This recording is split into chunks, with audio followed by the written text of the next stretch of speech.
So how do we remain in allowing unconditional presence or pure awareness, given that we're also having preferences in the dualistic world? It seems that the more we're living from beingness, the less importance, need, or desire there is for preferences. Is there some healthy balance required here? Sometimes I feel a disinterest and a corresponding lack of joy in the dualistic world. And for me, perhaps without this, there would be no strong push towards non-duality.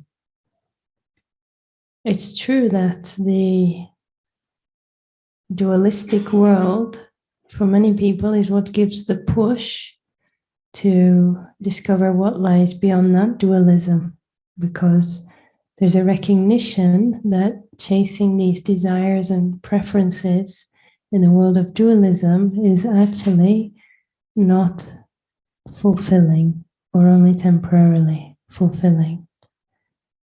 And most of us were conditioned that we have to jump through certain hoops in life in order to be successful, or to have worth, or to feel happiness. We have to pass our exams at school, and after that hoop we have to get a good job, and then we have to get married, and then we have to have children, and then we have to get promoted, and we have to get a nice house and a nice car, and that's the full package. If you're lucky, you realize that this does not bring lasting fulfillment. And so once there's the realization that this doesn't bring lasting fulfillment, a search begins for something deeper. Well, if none of that is going to make me happy, what can make me happy?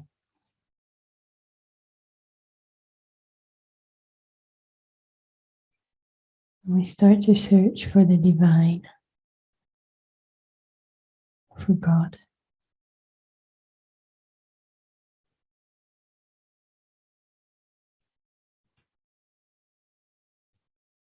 And that search often requires us to withdraw from the outer world, at least for a period.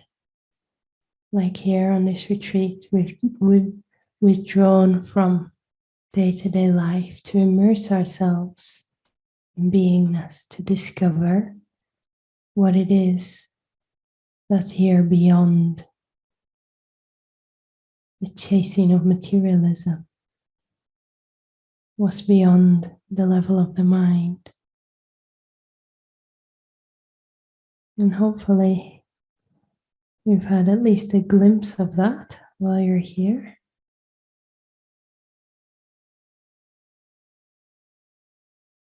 This peacefulness that's here when there's a stopping.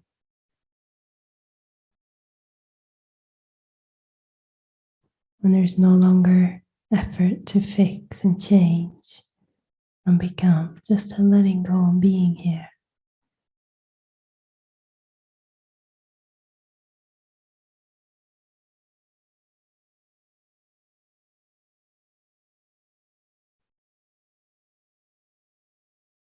And when you're recognizing your true nature as pure consciousness, it's not that desires and preferences fall away. Desires and preferences aren't wrong or bad. They're natural. And they're not a problem. They only become a problem when we chase them and we think that our happiness lies in getting things. If you believe that if you get a Ferrari, then you'll be happy, that's chasing. But if someone gives you a Ferrari, you can still enjoy it. And if you have an accident and you lose it, your happiness won't go away because it's not invested in the object.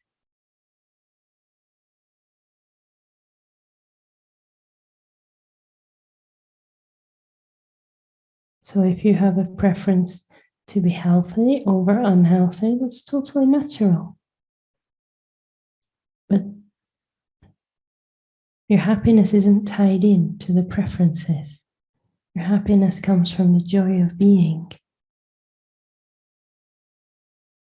And then whatever life brings externally, it's more to celebrate, more to enjoy.